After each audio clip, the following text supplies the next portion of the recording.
Now the go live button is there. Oh, sometimes it disappears. There was like a lag. Okay. Can you see me? Can you see us now? Type it in. Hi. Can you see it says you're live now? Can you see yourself on your phone? Oh, I see me. Okay. It's kind of creepy. Okay, they got it now. All right, that's good. All right, awesome. All right. Sorry about that. Sorry, peeps. All right, so I'll go back to the beginning. Oh, let me turn this down. I got to turn the sound on. Otherwise, we're going to have an echo. Okay, great, awesome. Thanks. Yeah, sorry for the little technical difficulties. All right, so I'm going to go back to, okay, this is the Ocean County Artists Guild Art Chat. Our website is www.ocartistguild.org. And this is August 25th, 2023.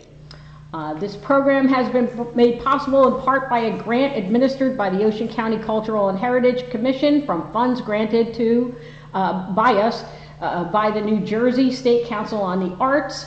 Our website is www.ocartistguild.org. You can reach us by email at info@ocartistguild.org, or you can call us at 732-270-3111, and we are located in beautiful Island Heights, New Jersey. Today we have a guest speaker. Her name is Dana Star.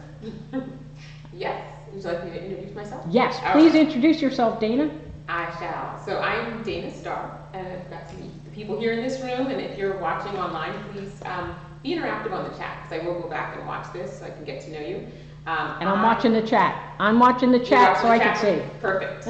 I am a certified high-performance life and business coach, or I say architect. It's kind of like an architecture firm where you kind of draw out what your vision is, and I help you draft the blueprint so that you can get from where you're at to where you really want to be. I've done this for over 15 years. I also work in oncology as well. And I'll share a little about my story as we get into it, but my passion is people. I love seeing people excel, and I attract a lot of creative souls because I think because of where I came from, art was a way of escaping some of the pain that I was in. So I have something called sickle cell anemia. Has anyone ever heard of that? Yeah. Yeah, it's a rare blood disorder. I'm the youngest of 4, so when I was born, I was diagnosed around 6 months, and my diagnosis was a lot of how I lived. The doctors would always say, there's not a lot of time, we don't know if she'll make it to 6 years old, and if she does, we don't know if she'll make the teenage years. Every time I turned around, it was always what I couldn't do. It was a lot of no's and naysaying. Thankfully, I had very, very good parents who coached me beyond what my circumstances were. And I know that that very illness and burden that I bear was simply because it was what was going to be used to help propel me, but also give life to others that have, different circumstances. And so I stopped shifting from being so afraid to even close my eyes at night because I was scared I'd wake up in heaven. And I did actually nearly die once. I was like in a coma. Everyone came and told my parents to say goodbye. And my parents had several different local churches, praying. And I remember seeing a hand. I only saw a hand come to take me to heaven. I knew what was going on. But I just said simply, I don't want to go. I want to stay with my mommy and daddy longer. That was my request. And they said yes. I believe it was God. Said yes, and I woke up, and I told my mom, she was beside my bed, exactly what had happened, and she looked at me and she said, Dana, that was just Jesus. Like, don't be afraid. If that ever happens again, take his hand, and we'll see you on the other side. And as nice as that sounded, I thought to myself, this woman is crazy. I'm not going anywhere. I want to live. As a young child, I've always just had a fascination and curiosity with life and people and art and how the world is made. And so I knew I wanted to stay longer, and I'm so grateful for the second chance. However, that came with a lot of doubt and confusion. I really felt like I was a burden to the family. every time I swam in our pool, I would get sick. It was a trigger for the sickle cell, and I have to go from the pool in Lakewood all the way to the hospital where the experts were in Philadelphia. And so that made it extremely challenging for me to feel like I could have continuity and friendships, and I was just always different. And it was hard to embrace being different when you're little. And then as an adult, we're like, oh, I just want to be unique, right? Like, everybody, don't copy me.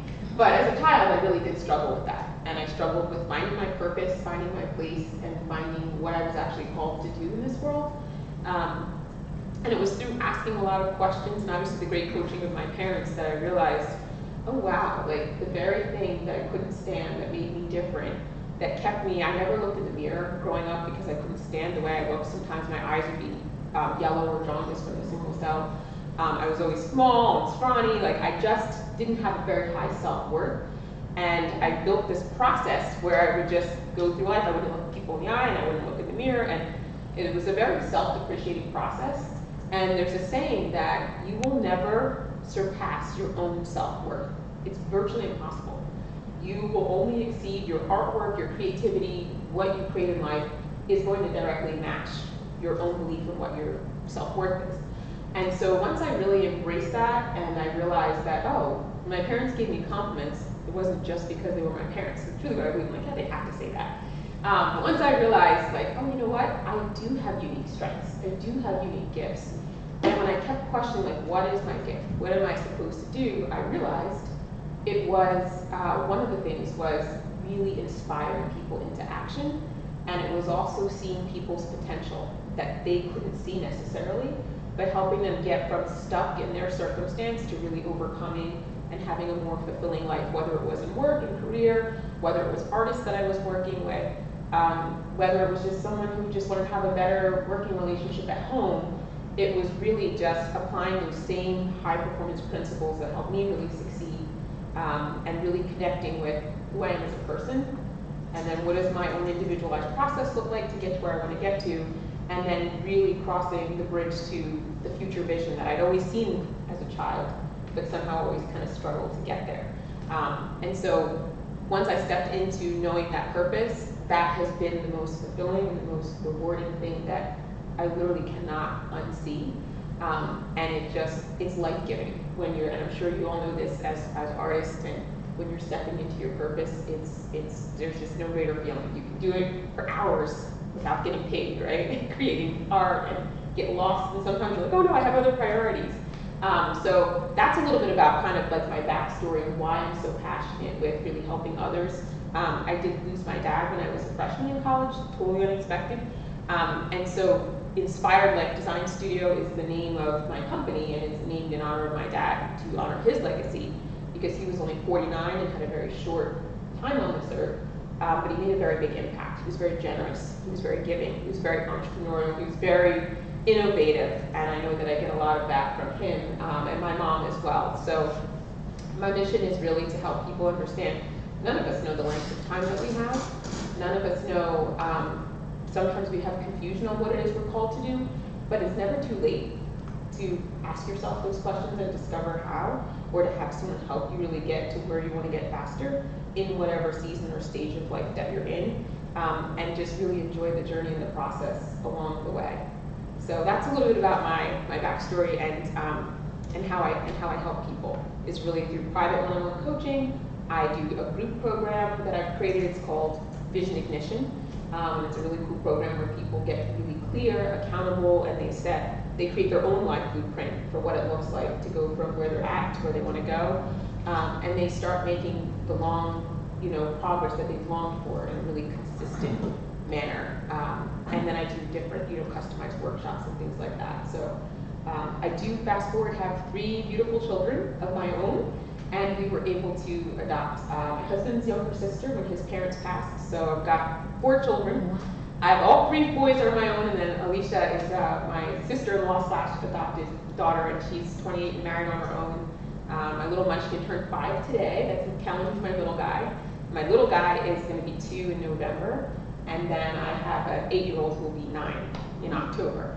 Wow. So. Yes, so it's busy. Or in demand, as they say. So I really wanted this time to also be very interactive. That's a little bit about me, but I would like to learn a little bit about you all, the types of art that you do, kind of what's the biggest challenge or struggle you feel like that gets in the way of you being your best creative version of yourself. And if you're watching from wherever you are, please put it in the chat too. So if you don't mind, I'll stop and see if there's questions, and then I want to go around and meet you. I have something maybe you can help with. Sure. I'm interested in digital art, oil painting, writing, see where I'm going. Yeah. You know, that creative impulse, it fans out. Yeah. And of course, you know, in terms of promoting your work or selling it or whatever, that's a detriment because, you know, galleries and publishers and all that, they want to see that you're laser focused down a certain channel. So I guess my question would be, how do you help people figure out, you know, obviously you could do multiple things, but there should be one that's your main thing, the main branch of the tree or whatever, and then, you know, you do the others to satisfy yourself or your family or whatever it is. But you see, so that's kind of the thing I'm grappling with. You know, too many possibilities. Yeah. So you bring up a very good point, Robert.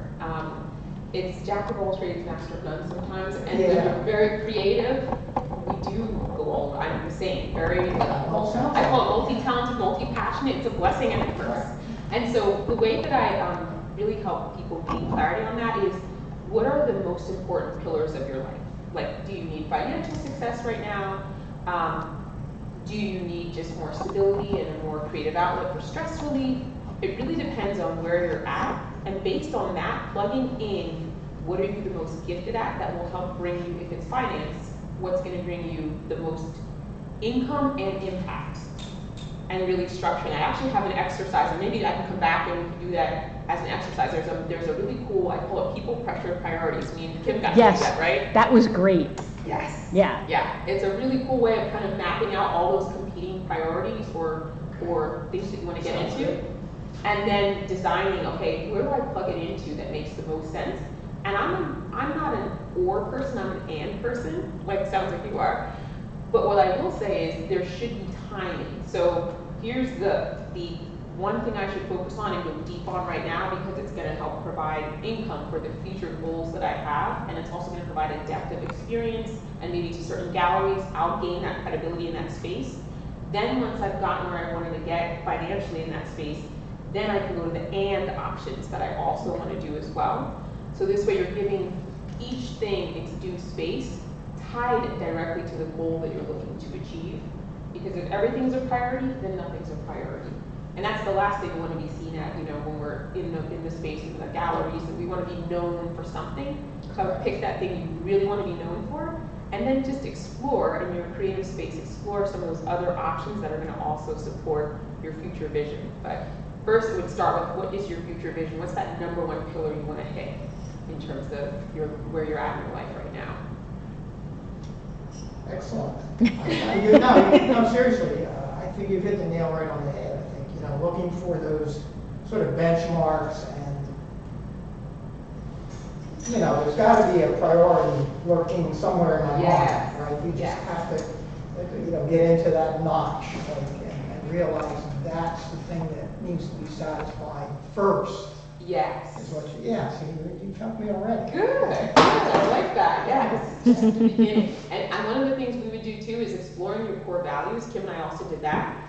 Your core values are like a hidden thing that people are like, I kind of know what I stand for, what I like. But your core values lurk behind your decision making. And when you feel at the end of the day, when you lay your head down at night and you don't really feel like you got to everything you wanted to, or you felt like the day owned you versus you owning the day, a lot of times it's, if you revisit and do an inventory of all the things that are competing for your attention, and also inventory personally on what are your core values, you can say, you know what, I didn't honor my core value of freedom or creativity or service today. I served everybody else, but I left nothing else for myself or for my family. And so sometimes that's actually what's lurking behind the scenes. So plugging in those priorities, as Robert mentioned, into the core values, I challenge myself every day and my clients every day to put at least one of your core four into action daily, because by the end of the week, you will feel so fulfilled. And it's the difference between having like a total car wreck where you total the car versus like a minor fender bender where it's like, okay, I went off the track a little bit, but I still honored my value of serving. Like mine is serve, inspire, have fun, and equip. I'm very big on equipping people with tools to be successful. And if I don't honor that, then I feel like, oh, you know, I did a disservice there. What could I do differently? And so it gives me a common language with myself that's not judgmental, but it's keeping me in alignment and accountable to the things that I said I would create, and it helps me better align the goals that match those values. Is that making sense? Mm-hmm. Yes, very much so. Does anyone know their core values off the top of your head, or like one thing you're non-negotiable?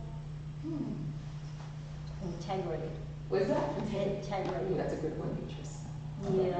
One more time, Beatrice. Integrity. Integrity? Oh, yes. Beatrice said integrity. Integrity, yeah. And if you know it at home or from where you're listening from, put it in the chat, because these are so great. And sometimes when we meet people that share the same core value, but we don't know, it's like the people you click with automatically. Like, oh, I feel like I've always known this person. Like, I feel like I've always known Kim. Because we align a lot with those value systems. And then likewise, when you meet people that you're like, ooh, that could be like someone I talk to maybe once a month. You know, it could be because you have opposite values. So just again, for those who are Yeah. listening, what Dana is asking is, what we're talking about core values, and she would like to know from the group, what are your non-negotiable core values that you feel you need to focus more on? Yes. Is that correct? Yes. That you And want if you don't know them, then I would love to help you explore them. It's a fun process, but it's a game changer. And I have this book that has, I don't know if they can see that, but I have my core values written out in a fun, creative Oh, way. that is I had really an artist cool. actually do this for me while I was at a leadership conference. But this is an exercise that I'm looking to do in a workshop where we not only name them, but how do you keep them actionable? Because on paper it means nothing, but when you're actually living them, when your art is flowing with your core values, that's the easiest way to sell, that's the easiest way to make an impact, and it's the easiest way that you stay in alignment with yourself so you feel really fulfilled about what you're doing. Now, I have a couple of questions from the group. Well, number Yes. one, Wendy asked, will this be available for folks to view later if they missed it? Yes, because it's live stream, and then after the live stream is over, then yes, you can always go back and rewatch the live stream. Anne Marie is asking, you're so wise to have tapped into the process of growing and evolving to fully becoming yourself at a younger stage in life. I see that there is more of a push to do this work in the second half. And then she said, in the second half of life. How do you encourage young adults, say my college kids, that there is more to life goals than job, etc.? Say that again, serve. That might be what they need to hear. That was a great comment. Great Thanks, comment. Anne Marie. Yeah, that is really good. I actually do work. I've got people in every stage of life, and I have some college students because it is essential. And usually it's the parents that kind of nudge them because, you know, it just depends on the stage that they're at. They might not have the urgency to do this type of work. It makes me think of the quote by John Lennon. Was it John Lennon that said, don't be so busy Making a living that you forget to make a life. Yes. Yeah. Yes. What was it, hold on. What was it to serve and something else? What was it? What was it? Serve and something else. Equip, I don't serve, know. equip, Oh, inspire. serve, equip. Did you say equip? Yep, serve, equip, inspire, and have fun. Inspire and have fun. Serve, equip, inspire, have fun. Those are your four core values for Dana. Exactly.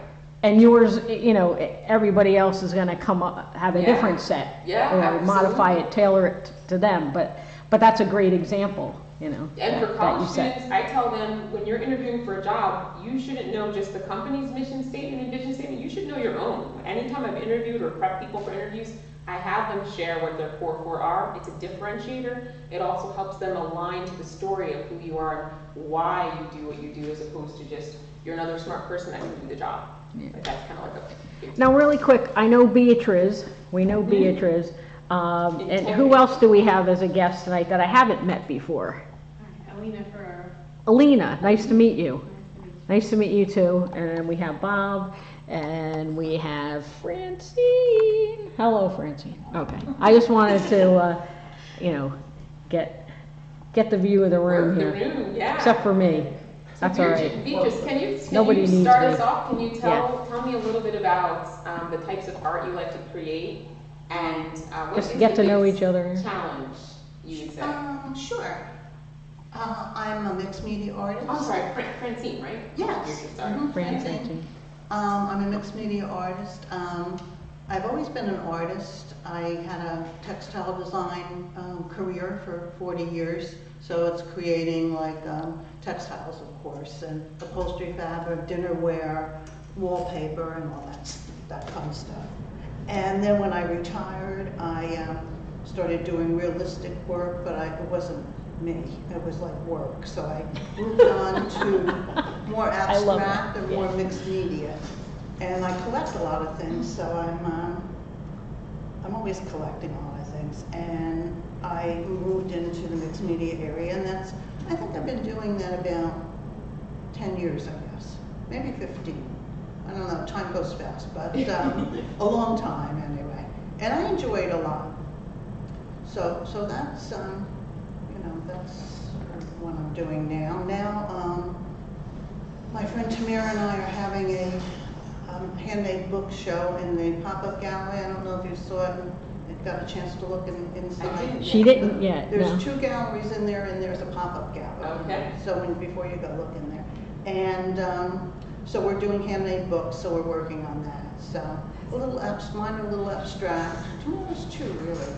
So it should be a fun show. So that's what I'm doing. And as far as thinking about like what you should gear yourself to, I would say mine would be to be kind and be creative, take care of yourself, and just be a good person. I mean, I try. I don't know if I am. Sometimes Francine I'm not is a that really nice, good person. But, that's my inner core type thing. I like that. Yeah. So. Yes, we love Francine. Yeah. Absolutely. What would you say is the biggest challenge to keeping those in action, being kind and creative? Oh, and Mary Lou, who is watching, said spiritual morality is my top priority. Is that considered a core value? Yes, yeah. Yeah. Spiritual, most definitely. That's good. Yeah, absolutely. I'm sorry, what was your So question? Francine, what gets in the way? What's the biggest struggle? Life gets in the way. Yeah.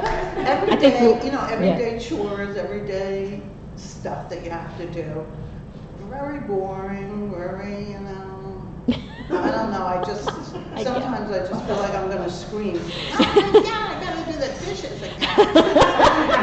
Or I gotta make dinner again, I can't stand it. So life gets in the way, and there's no getting around that, really. That's a big challenge for me. I gotcha. Like today, I worked on my books. I was working. I didn't look at the clock, and then all of a sudden it's like, we eat dinner very early, and then I eat later on. But I said, oh, I got to make dinner now, so I got to stop. So it's just that, those chores. They get you. Me too, I'm with you. Yeah, but I mean, you have to do them. So. Yeah, no way around it. Yeah, no. So you use your creative thinking to make it fun. I could try that. I don't know. I could try, Thank you very much for sharing. You're welcome. Yeah. I'm very interested to see your work. I mean, Yeah. I'm excited. Yeah, she does great stuff. And actually, she brought a piece of it. Oh, Yeah. You know what? This is. Why not? Let's just show it now. I got the cameras on you. You could just hold it up there, Francine. This is Yeah. just one of my pieces, and this is very simple for me. I'm usually working on it till I just can't stand it anymore, and I just stop. But I had done this in a workshop, and the teacher said, "Stop."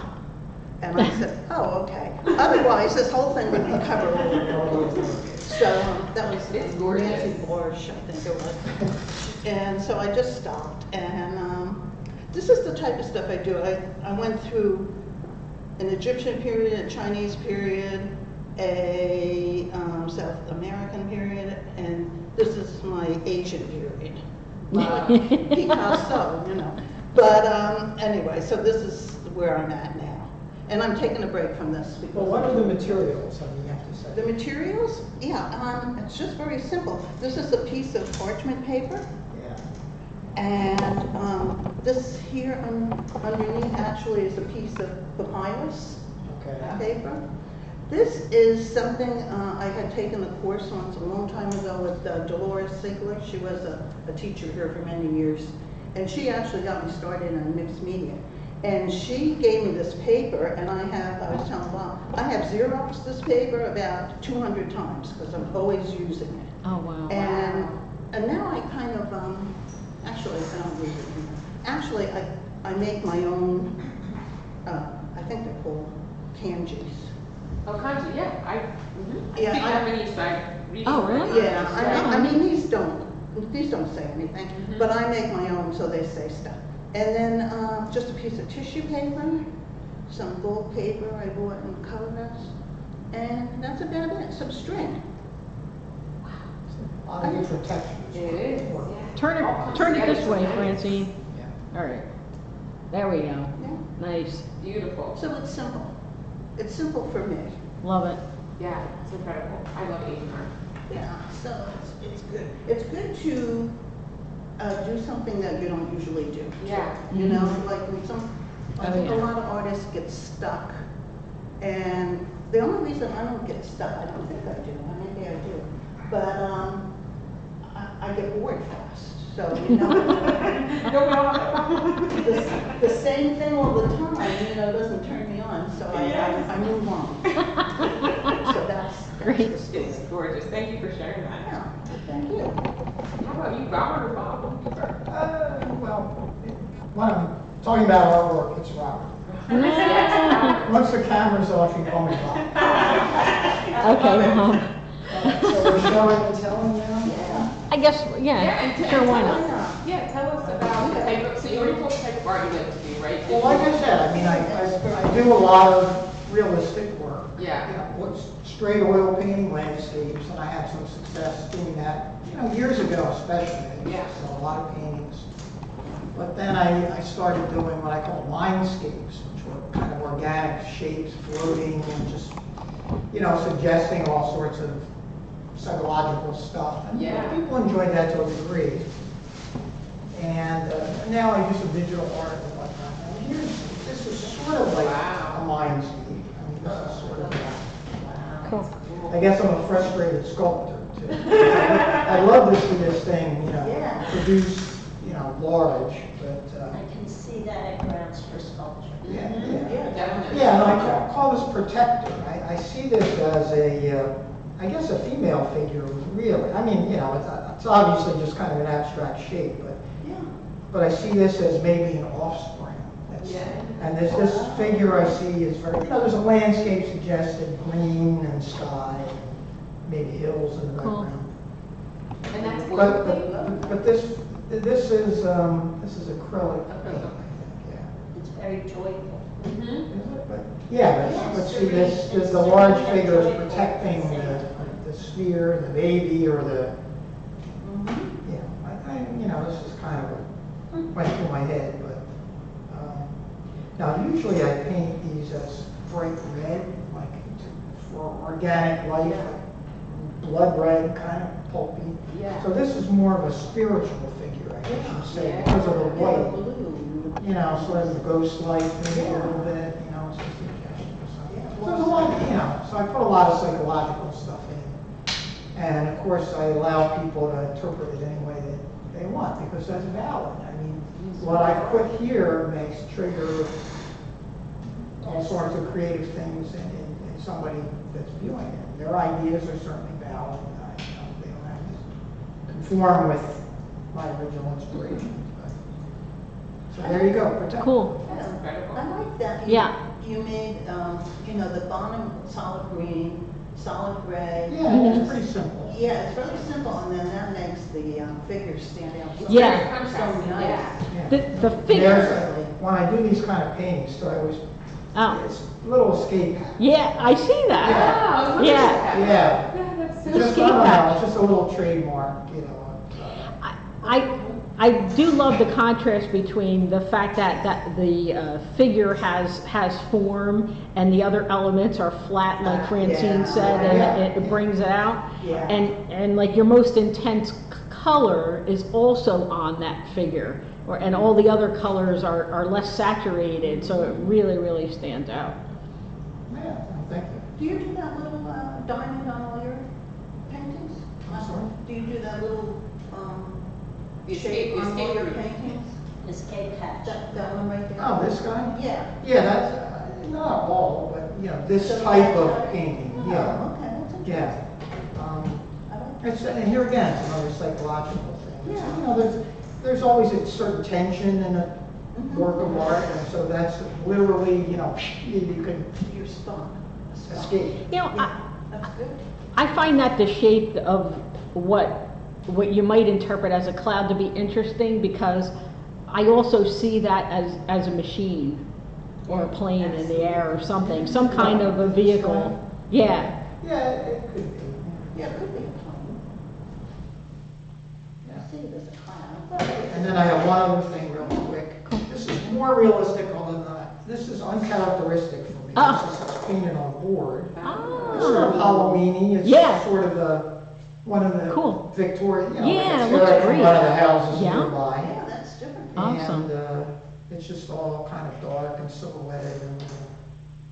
I like the opposing angles of the cloudscape and the vertical, the horizontal and the vertical I think what opposing. was trying to occur to me here was like a witch's hat, like the Oh, cone with the brim yeah. down, sort of. Yeah. It's sort of, That actually looks like a little witch in the corner there. With a Yeah, little stick the out. peak of it, oh yeah, it does. Yeah, it's a tree, but yeah, just the way, well, once again, yeah, sort of the figure, the cone and then the cross. That orange is wonderful. Yeah, I love the Yeah, orange. I love orange. It's so pretty. The colors are wonderful. Yeah, The absolutely. contrast. So I don't know, a little experiment, just, what the heck. Very nice. Yeah, the yellow really brings that, for me, it brings everything together. Yeah. I like that you included, you have blues, yellows, and violets, like it's a nice contrasting, it's like a double split complement in your color scheme, which really works, whether you intended it or not. No.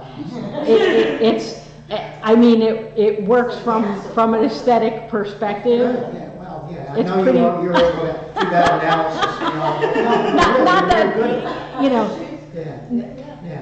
And it's sort of, some of the more realistic stuff has like a hopper-esque, Yes. loneliness, sparse, Yeah. lonely. Mhm. Only this is livelier because of the color, Yeah. that's Yeah. that orange is.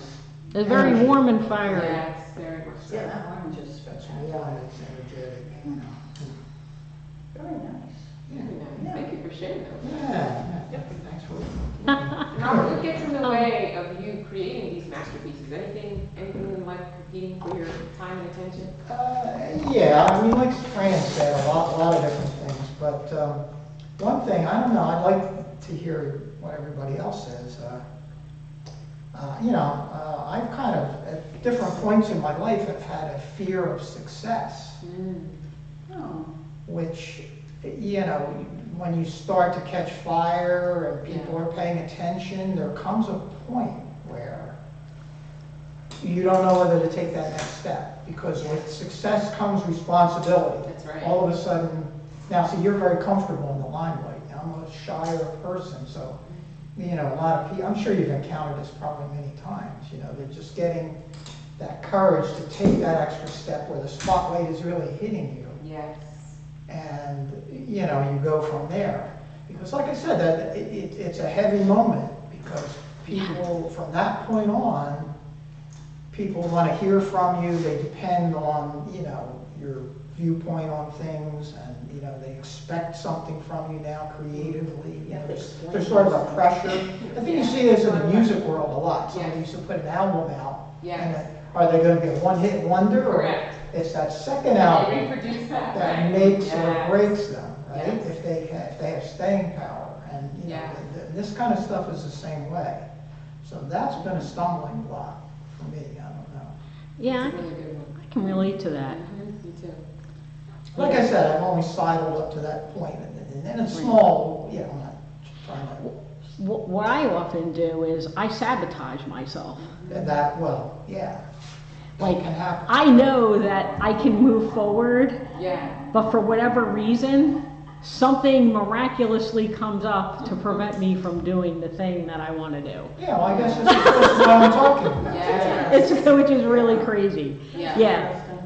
You talking about that kind of brought that to the forefront of my mind, Yeah, well, hearing something to that. be aware of, because you Yeah. don't want to self-sabotage. No. It's not, you know, I mean, Everything has a cost, right? So the cost of not stepping forward in faith, even though you're nervous and it's uncomfortable, there's a price of them being frustrated, because now I didn't take that Right. step, yeah, you know? Oh, yeah. exactly. But your Absolutely. brain will try to do a lot of neuroplasticity work as well, so your brain will try to keep everything like it just collects information. Oh, you're better off just staying right where you are, because it's congruent. Yeah. It doesn't want to have to make this jump, and that's where all the negative chatter starts. Right.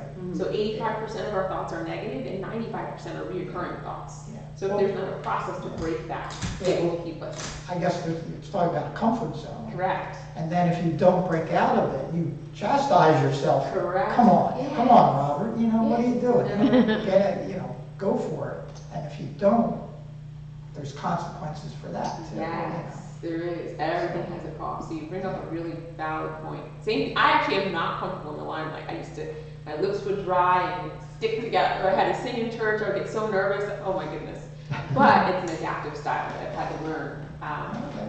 But yeah, thank you for sharing. That's a good Yeah, one. yeah, I don't know, it's good. Now, we have a couple of, let's see, Wendy chimed in here. Okay. So I want to get to Wendy Focus on really you, quick not before we feeling move on. Wendy says, I'm not sure what to define as my core value. I have always put others' needs ahead of mine, which hasn't been the healthiest for me.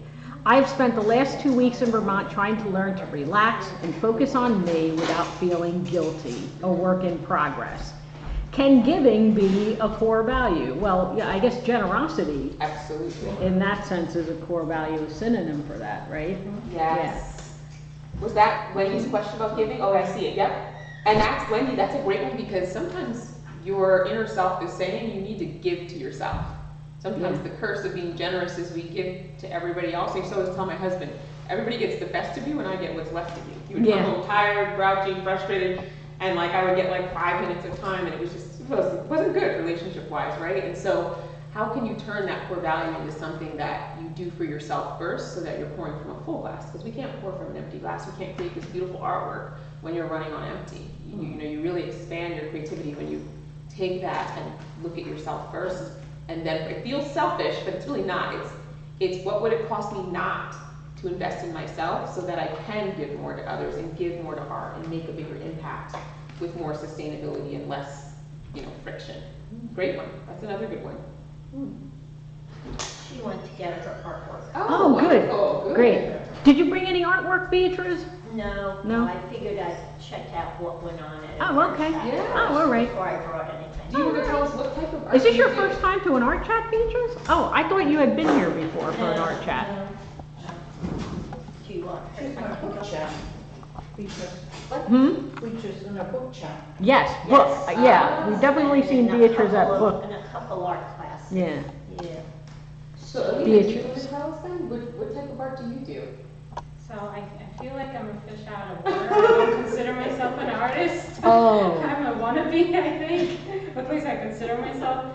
I went to art school back when I was a teenager, and I loved it. But then we moved, and life happened, and I stepped away from art for a very long time. So I'm 40. I'm about to be 44. So I came back to art. I found Artist Guild. I Wonderful. take classes here, so I love it. Welcome. Member, everything. So right now, I used to do, so I'm from Russia, so we had gouache, which is a lot, it's not the gouache that's here, it's more opaque, and Okay. you can use it like water oils, it's similar, so like it's more like that than the gouache that's here.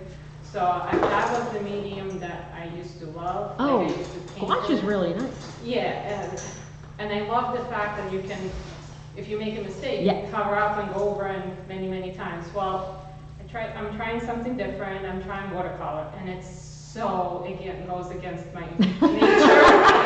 Like transparent medium versus opaque, it is right? so Yeah. scary because I'm so afraid of making a mistake that you cannot fix. Yeah. But so I have to like take myself away from it, like step away and say, it is what it is, it's practice, it's fun, like I can't, So this is one of my, one of the ones that I like the most. So this is mine. Oh, it's beautiful. That's You know what? Can you come closer?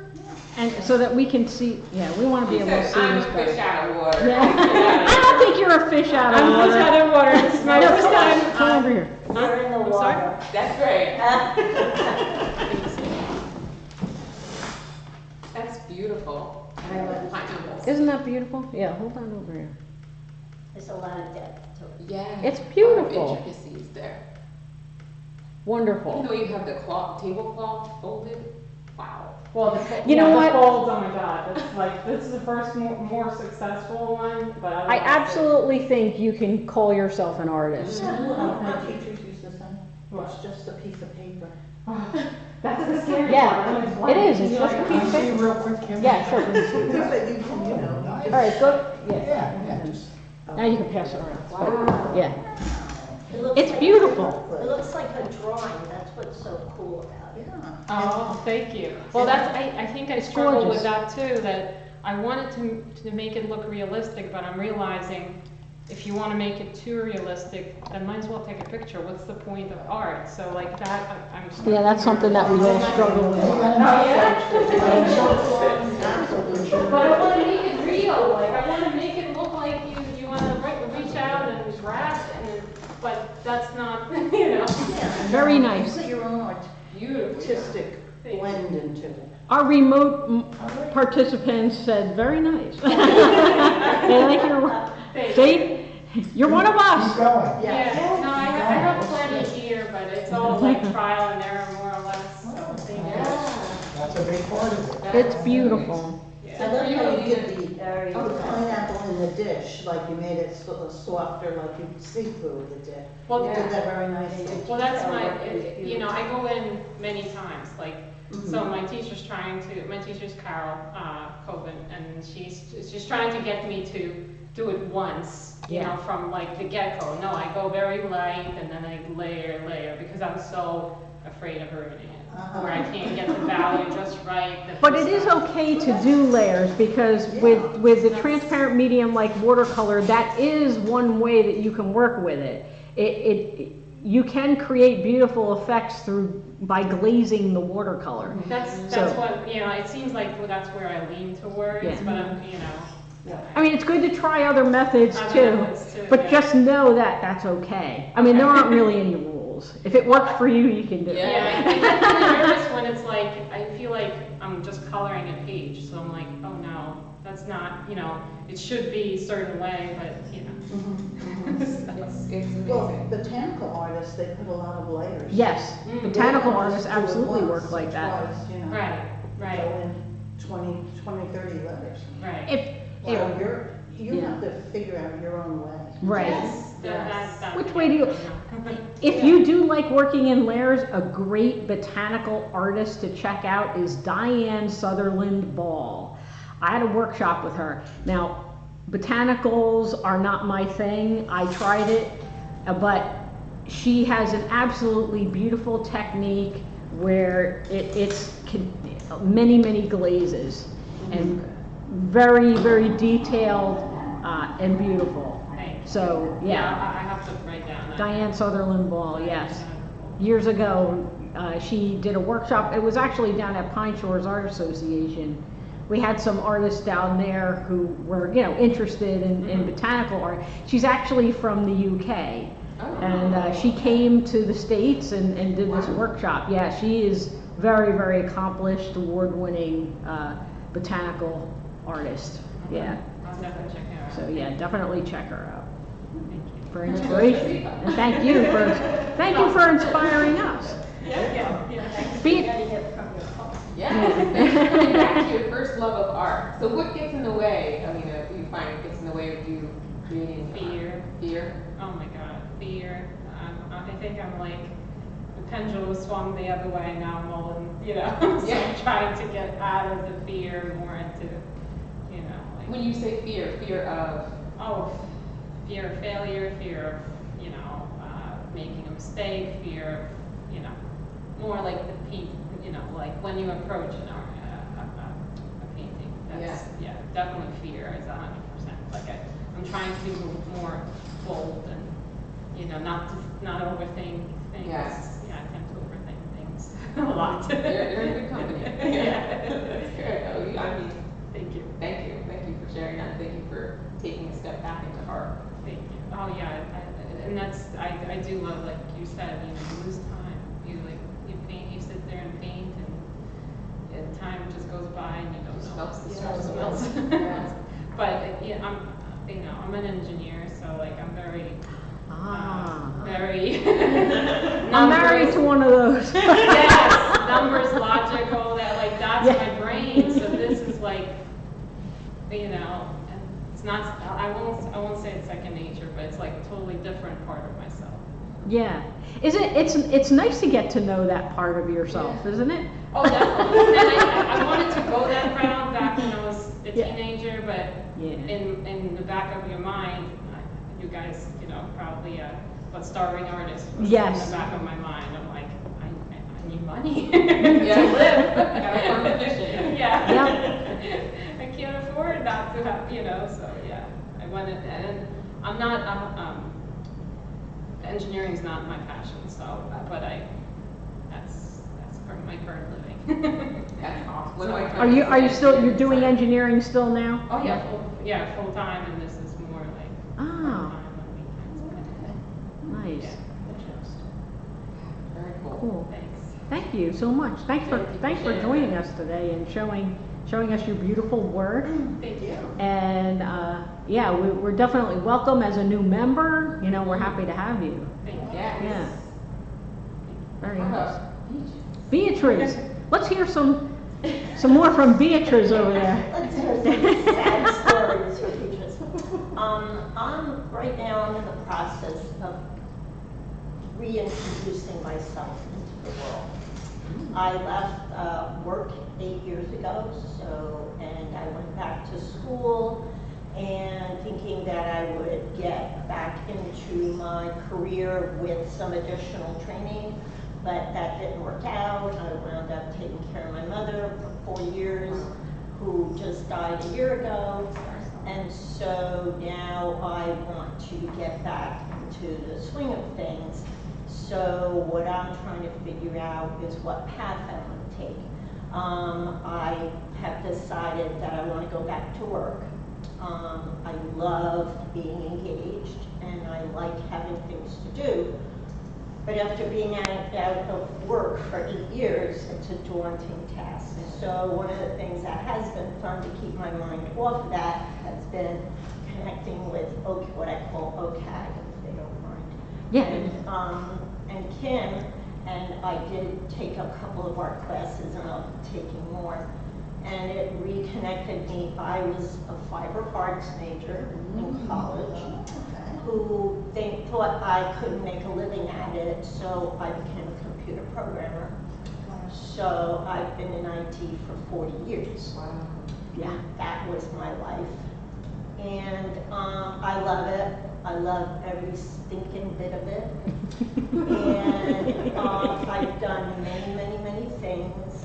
And now I need to figure out how to reconnect with that. So the reason I came today, I've been wanting to come to the Art Chat, so specifically I wanted to see what your gig was, because one of the best things that have happened to me work-wise was when I decided that I was a lousy programmer and I needed to do something else. And I found a book by the man who invented the TED Talks. Do you know Richard Saul Wurman? You do? Yes, Oh, yes, the most creative project you can undertake is the design of your life. That's right. Yeah. Yes. Information Anxiety, magnificent book. Wow, I figured you Information had it up your anxiety? sleeve. Is that, the book was called Information Anxiety? I'm gonna type that in the chat. Yeah, perfect. All right. And I thought, I wonder if this woman knows about him. And that's how I realized that it was okay to love what I did. Yes. And that the fact that I kept changing paths laterally instead of hierarchically were just the way my brain works. And that has kept me happy all my life. It didn't make me rich, because that's in a way why I need to go back to work. But it has always kept me happy, because my second thing that's important, it's probably my first, I always need to have fun. Yeah. I'm not having fun, I'm no fun. So, and Werman did that for me. I was not able to get into information architecture, which was his gig, because I would have to retrain. But I found content engineering. I became a technical writer, and I love that. And then that led me to translation, which led me to machine translation and computational linguistics. Wow. So, and natural language processing and all that. And now it's too much stuff and I don't know what to do. Like Robert said, right? So many things for you to catch. So that's what I'm looking at right Yeah. now, is how to sort all that, because I've done life, like mapping your life across time. Gail Sheehy, that book was what Gail it's called. Sheehy? What? Yes, she wrote a book called Mapping Your Life Across Time, something like that. So they're wonderful tools. So it was, wow, this is perfect for me. Absolutely, yeah. So I might be connecting with you, because what I'm looking for right now is I need a mentor because one of the things that gets in the way for me, it's just that I like to have fun. I like to be comfortable. I don't need a lot of money. You know, I live down here. If I wear the same man shorts for like 5 days, they're always clean. But you know, that's what gets in my way. It's comfort. Yeah. So even though I love problems. I love solving them. I'm a troubleshooter. I'm a problem solver. So That's a great skill set. that's why integrity is so important to me, because I do have these sides that sometimes are in conflict with each other, Yeah. and I have to strive to keep them aligned. Yes. Because if not, I just go watch Suits. Or, you know, or some Turkish, because I'm not particular. I don't need to understand. That's all the same. Oh, by the way, Beatrice, Wendy says that you're in the right place for problem solving. I think you're getting a nomination. She's getting a nomination, isn't she? I did. I already did. Mary Lou, go. No, Go continue. I'm Mary Lou just says, I have both fear and frustration. Frustration because I'm unable to achieve the effect I have envisioned. Thank you, Mary Lou, for saying that Kim has been my best mentor in pursuit of art in my post-Wall Street life. Oh, wow, that's wonderful. And that's what's so cool about being here in this age, is seeing people come back kind of from to their roots, right? Through these very different lives and coming back to their core. Yes. Right? And how do you connect with that core, and how much of it do you give voice to? That's right. Because that's my struggle, is how much, because I really enjoyed those art classes, but I know I gotta work really hard at it and spend more time on it. And what happens, it's like, well, you know, I gotta learn how to draw. I might as well go back to research and, you know, do more program, because that's hard too. Right. Yeah. So, it's, in a way, it's wonderful for me. I'm happy to be here. Yeah. Because it's a blessing. I mean, not many people get to experience choices. You're right. You're in a place where it sounds like you want more clarity, though. Do you want more? Is that what are you looking for more clarity as to what to focus on, or? I know what I want to focus on. I want to focus on making money. And That's good. That's good. I like that. I have certain goals that require money. Mm-hmm. So I keep thinking that rather than go for, I don't know, I thought of being a receptionist for Camping World. Thought that'd be fun. But if I'm going to do that, I think I need to give time to go back to my research work, you know, the stuff that I was trained to do when I went back to school. I have a new skill set that I would like to pursue, but it means I gotta focus on that. Yeah. And I'm fearful that if I put that time in, I won't be able to find that new job. God, so you're fearful if you put the time in, you won't find a new role in my new skill set. In my new skill set, yes, Okay. because I know I can find a job. I can go probably to Costco, or I might really be able to get like an administration job at like Ocean County College, which would all be lovely. It's a wonderful retirement job, right? Yes. Make some money, go hang out with people, learn things. But I have this new skill set that I haven't been able to use in the work world because I had to go be a caregiver. Yes. I got you. So, I'll talk to you later about something. I mean, there is another place that you might be able to work, but I'll talk to you about that later. Yeah, you're in good A company. place that, like, Yeah, it's computer wonderful. programmers and IT people. That's Yeah. good. it's fun. It's a wonderful place. Yeah. I love it here. Thank you for sharing that and your vulnerability and sharing all of you. It's really, Why not, right? yeah, why not? Right, we're all, Not getting any. we're all together. Have you heard of the philosophy of the ikigai, the Japanese culture ikigai? What is that? Ikigai. So it's Ikigai, which in Japanese, Ikigai. No, Cammy would love to be here. G-A-I. Yeah, so iki means life and gai is meaning.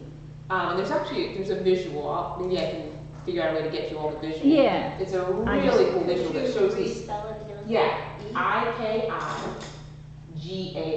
Ikigai is how it's pronounced. And it's a part of Japanese culture, and what that really means is your reason for being, the reason you get up out of the bed, the reason you do what you do.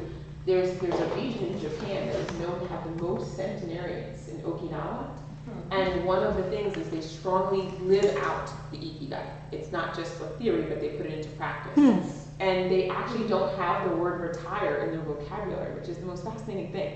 And my mom, she's 71.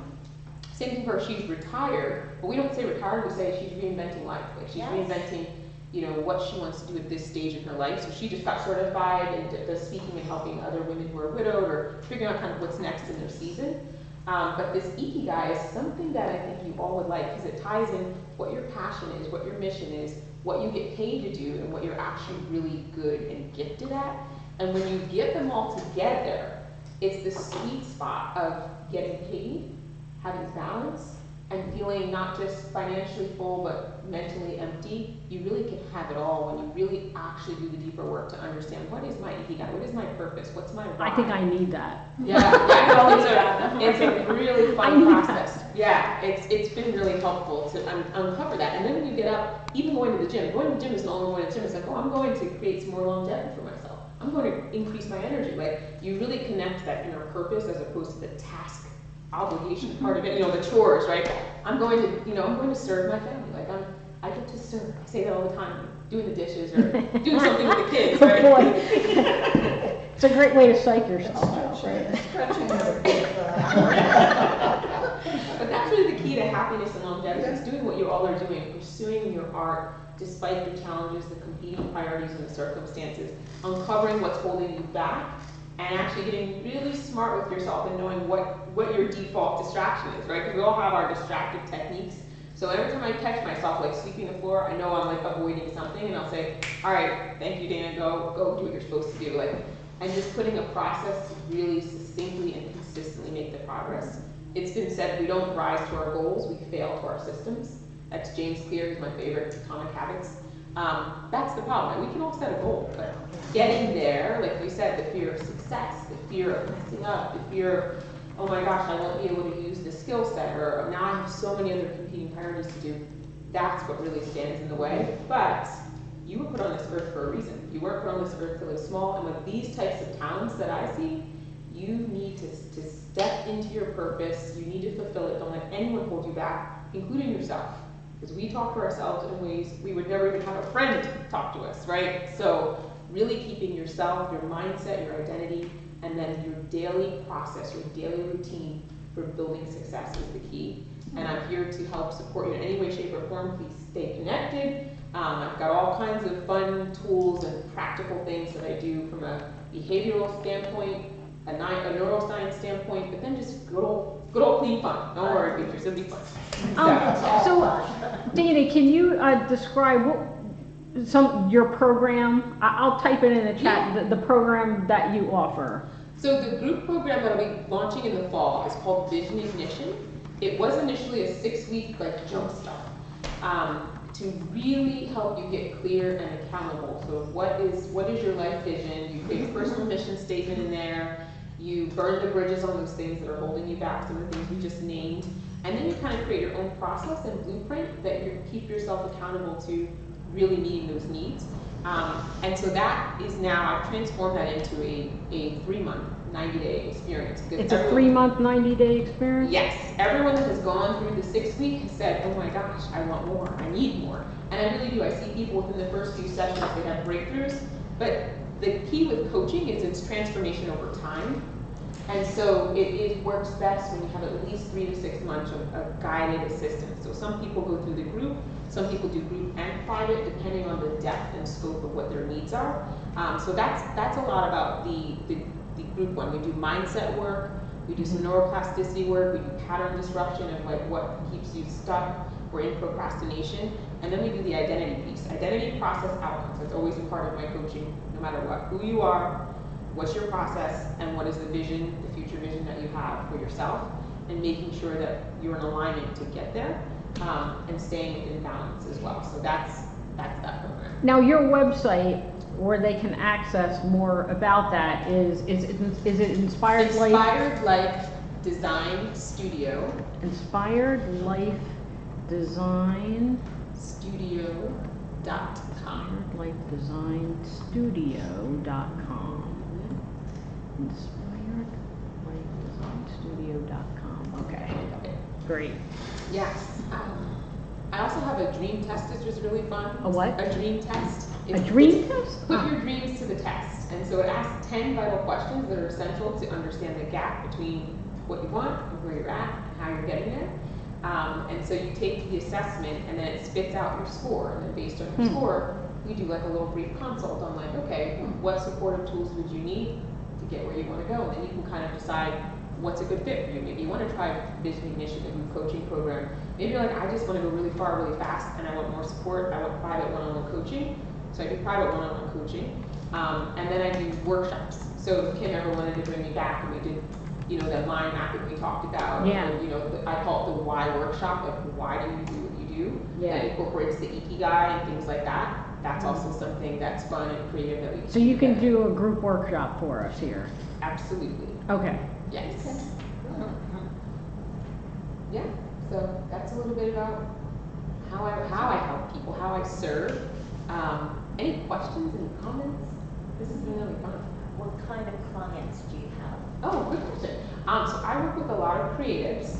My clients, I would say, they're broad in the sense in age-wise. I have some like young college or new professionals that are kind of struggling to find their footing. And then I've got kind of the empty nesters, or those who are retired and saying, what's next? My clients will always be asking the question of, what's next? how do I prioritize all of these competing things that I feel I want to do or that I'm told to do?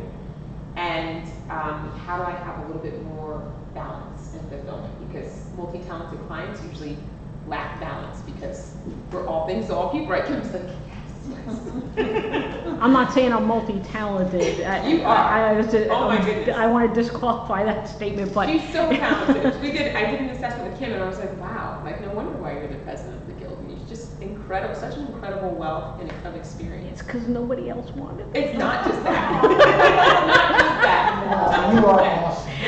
Yes, yes. So that's, I don't have like a specific, and I do leadership development, so I've got I call it leadership, launching, and legacy building. Those are like the 3 L's in which I serve people, and the most common thread is that they are multi-talented and kind of seeking what's next for their stage of life. That would be Beatrice, for sure. You fit that description. Yes. And do you do this, is this your full-time job, or do you? So I have a full-time practice. I do. I work in oncology full-time. I do talent development inside of the corporate walls and coaching and mentoring. And I also do oncology consulting. But I also have a full-time practice. So I have, usually I go like weekends and then from evening, like 5 till, I have some late night clients that are like, I think 10 o'clock is my cutoff, depending on the day. So full-time practice as well. And what else did you ask me? No, just was wondering if you did this on the side or if it was your full-time. Oh, this is my full-time passion. So yeah. No, I brought art, but I didn't show my art. Yeah. Is it virtual or in person? Oh, good question. So it's virtual. I meet clients. I have clients in all different states, and we meet virtually on Zoom for 45 minutes to an hour. My coaching is different in that it's very holistic. Like it's mindset work because I know my background's biochemistry, Japanese, behavior change. It's a hodgepodge of things, and neuroscience. And so it's very, very holistic. And then it's unlimited as well. So with my clients, if they have something they need, I always just say, like, text me, and I use the Boxer app, if you ever heard of Boxer. But you can actually leave me like a voice message, I'm not gonna type anything. Then I can say, you know what, let's hop on a session and kind of work through, you know, what you're going through. So that's how it is, and it's monthly. So you pay each month, and then you get unlimited sessions. It's usually once a week, but some people like every other week. I really meet people where they're at with, you know, what their needs are. Cool, very interesting. Any other questions? I don't think so. Okay. Yeah, I'm good. Well, I brought art too. Ooh, see your art, Yes, yes. girl. I brought a couple of things to share. Really quick, let me put this here. Okay, this is, I've been doing some, I can't see it. To you? Yeah. Yeah, let me hold this up. Got it? Yeah, I don't know. Oh, here. Good. Somebody needs to hold this out for me. Just hold that out there. Yeah, there we go, thanks. Okay, so this is a project that I've been doing with our 55 and over class. Wow. And it's, I have the students design a cover, and it's called, the theme is Fill Your Self-Love Bucket. So we start out with, it's a journaling assignment. Yeah, Wow, that's so cool. it's a journaling assignment where you write down, you know, the things that you like about yourself, you know, your positive attributes. And then there's a second little journaling assignment where, you know, are there things that you wish you heard more from other people that you don't hear? Write those down too. That's good. That's not a good not that one. you need outside, you know, outside That's a good one. validation, but you know, sometimes we don't hear enough some of the things that you know that would probably lift us, right? Yeah.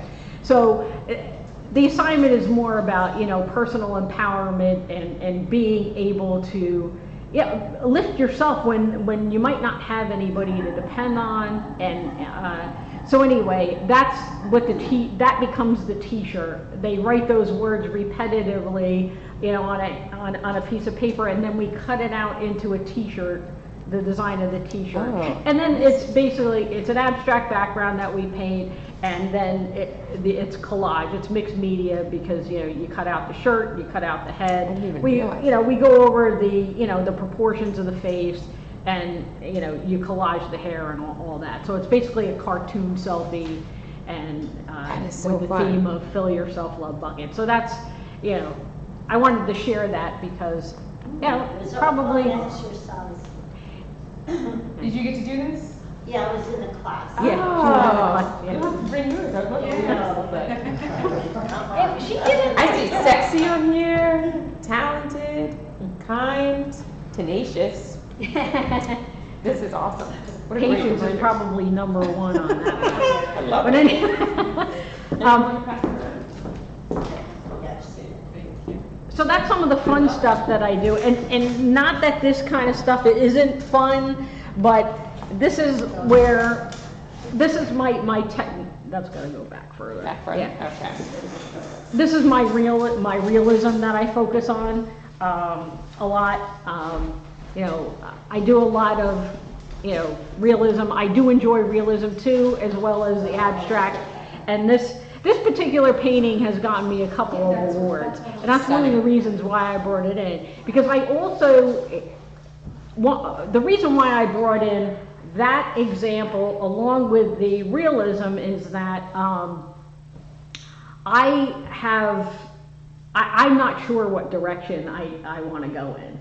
I don't know if I want to, you know, stay on, I've always loved realism. I don't know if I really want to stay on that path, or if I want to, you know, be more expressive. I definitely want to be more expressive, but I'm not exactly sure, you know what, I like to do everything, and I think that's my problem. I can't Like it focus. all. I like to do this, Yeah. I like to do that, you know, I like water, I would love to do more watercolor, I love charcoal, I just love it all. And you have the supplies to prove it, right? They're all in that cabinet in the studio closet. A lot of them are. Oh yeah, because I bring them all out for everybody to play with. Yeah, it's like, here, dab at it, yeah. So that's what I What wanted to medium share. is this? Yeah, what media? I'm sorry, that's oil. That's oil on canvas, yeah. Has that, I love that lemon. And that was done Yes. from life. Squeeze it, yeah. that jar. Yeah, I do love that. And the title of it is When Life Hands You Lemons. Love. And it was one of those That's paintings that I awesome. finished over COVID. Uh-huh. Oh, When Life Hands You That's Lemons. really good. So, This glass, I mean, that's incredible. Yeah, that's a Yeah, it is. Wow. yeah, so I really do enjoy that That's too. hard to do that. I get into a zone, and, you know, it's like, you know, I have a method now, so like I can pretty much, I can repeat this with various subjects, the same method, and I'm guaranteed a result. Oh. Which was what I love, you know. This started out as, I have stages, pictures of the different stages of this particular painting, but for this one I use what's called the wipeout method with the oils, and it creates an atmospheric effect that's really unmatched by any other method. Mm-hmm. So I technically just love that approach to oil painting. Thanks. The clarity of the picture in contrast to the solidity of the lemon. Yeah. Is so wonderful. Yeah. I love that. Just, And, you know, like color-wise, I picked a complementary color scheme, you know, like it was. Yeah. So it's somewhat academic. It's very academic. One of my favorite paintings of yours. Thanks. Yeah, I love it. Did you paint it from like a picture, or was it from your head? It was from life. From, oh, so No, it like was you actually set a up. still life setup. It started out as a demo painting, Okay. and then I ended up finishing it later at home. I took photographs, and then I finished it back in the studio after the lemons were long gone. This is my everyday morning. Because they don't last forever. you No. know? That's how I start my day. Hot water, honey, and lemon. That's what I have. Yeah. Oh, wow. And I have these Cool. little glass. I love this. I Yeah. think I need this painting, Kim. This Well, is thank great. you. Yeah. It says, okay, I have never seen, somebody said, Oh, Mary Lou said she's never seen my work, only the examples of what you do for our class assignments. This is fantastic. Yeah. You know, Mary Lou, this actually was a class assignment, so yeah. Yeah, so, you know. Please tell us briefly what the wipeout method is. The wipeout method is when you tone the canvas with an oil wash, you know, a wash of oil color. Generally, for me, it could be, well, you could pick a color. In this case, it was more of a grayed out color, probably a combination of cerulean blue and burnt sienna mixed together. So, you know, it was a thin layer of that. And then you could take a rag with some mineral spirits and you wipe out the lights. And then you add the grisaille and then your darkest darks. And then, you know, you glaze in your colors, and that's the general process of that painting. Yeah. Wow, look how you have the lemon reflecting off the glass. I just noticed that. Well, yeah, observational. It's definitely an exercise in observation. You know, there's a lot of little things in there that it's a great lesson because, you know, you have the glass transparency. Glass is also reflective, so you have to consider that. So it is a great assignment for any artist to do, no matter what medium you're working with. With watercolor too, Well, you're gonna have the that's same. all still lifes. Yeah, That's from any life, still life. yeah. Yeah. Wow. So Thank you for so sharing. that's it. Thanks. Stunning. Yeah. So so I should tell you a little bit more about what I did with Dana. Dana, we did. She does the analysis first. Oh, right? yes, yeah. Just so you know what to Personality assess. assessment. It's a personality assessment, Mhm. which was great. It's a behavioral and personality assessment combined. It's like a Myers-Briggs, but It's a Maxwell disc. So if you've done the it's a disc. similar, It's the disc. Similar There are to that. different ones out there. Yes. You use the disc. Some others might be familiar with the Myers-Briggs because Yes. that's been around for like what, Forever. over 40 years. Yes. I think the disc is somewhat newer. So so that's very enlightening to go through that because it assesses your personality. But can you explain the benefits of doing that type of Yes. analysis for yourself? Because I Yeah, think that would be helpful for. If you've done them in the past, like I've done a million of them in the corporate world, those behavioral assessments or personality, but I never know, okay, what do I do with this information? So this is really cool because it has stress graphs that kind of show you if you're kind of in alignment or if you're kind of in a period of transition and stress. I call it the DNA behind your decision making. When I saw my own Maxwell disc, I was like, wow, it's like eerily accurate on the type of person. Me and my sister actually have the same profile, but different intensities. And so it's been a game changer in my marriage, I can tell you that much, because my husband is wired like an engineering mind. He's very C, he's very, like, just give me, like, task and detail oriented, where I'm more, like, outgoing and gregarious and kind of, like, fly by the seat of my pants, you know? But it helped because a very high C on the disc. The C stands for constructive, it stands for detail-oriented and task. Your S is more stable, steady, people who like, you know, just to be like slow, kind of more shy, more reserved. The I is more influence, your level of influence and talkativeness. So in conflict, if you have a high I, you like to talk it out. But your partner, if they have a low I, they might like to just like have space. So knowing that is important. And then the D is dominance, decisiveness. It's aggressive. It's the people you know in your life that are like super aggressive. They're the high Ds. They are my arch nemesis. Like I do not do well with very high D people. I can't.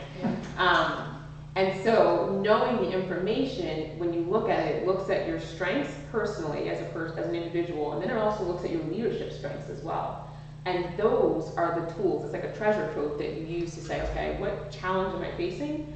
What can I actually take that's in this report that I can apply? It like proves it to your brain, like, you know what, actually I do have this really good gift of, you know, the innate ability to bring out the best in people or to solve problems and find solutions in an easy manner, or to bring people together or connect people. Like you pull out the tools and then you aim it.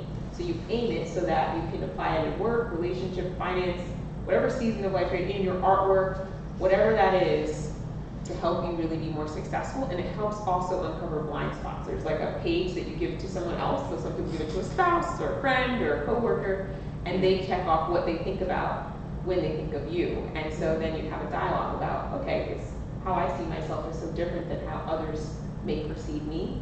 And I love just like that interpretive art there, like how we view that art is so different to each of us than what his original inspiration was, right? And so we are artwork in action in life. And so it was just such an eye-opener to become more aware, then become accountable to the things I wanted to change or shift or my clients, and then how do I now take action? And so I don't work with anyone without this assessment because it helps me better support them in the way that they like to be supported.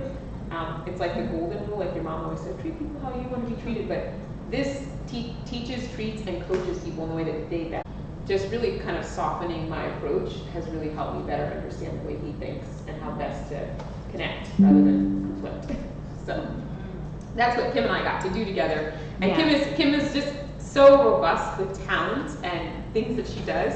So we actually have another session to do to wrap her, her interpretation up. I find that it would be really, I find that it would be more interesting for me to see what the people around me, what their disc was, so that I could relate to them better.